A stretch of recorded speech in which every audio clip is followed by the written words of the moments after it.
konti lang. Ngayon, imbis tubig ang aking ilalagay itong royal.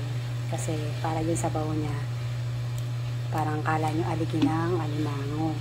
Itong pinag-anuhan, sayang. Nilagyan ko ng royal. Ayan. Ayan. Pwede ko na siyang isalang. Isalang na natin yan. Tambog-tambog lang po yan. Wala nang gisa-gisa. Ayan ngayon siya. Teka lang ha. Pakuloy natin. Ito na yung aking ano. Naglagay ako ng sili. Ay, sarap. Ayan. Kita nyo. Creamy-creamy siya.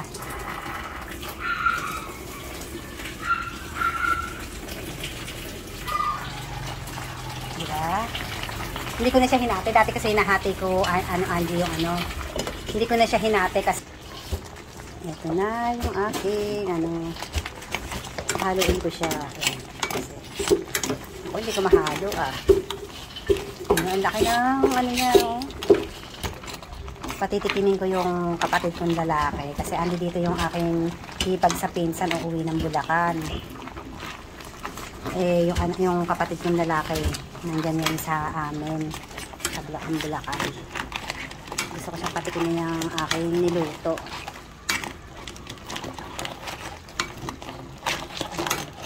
Talagang gusto ko may sabaw kasi si Hedin gusto niya may sabaw. Talagang nilagyan ko siya ng sabaw eh.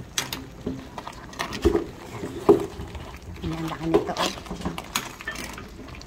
Ito akin to ha.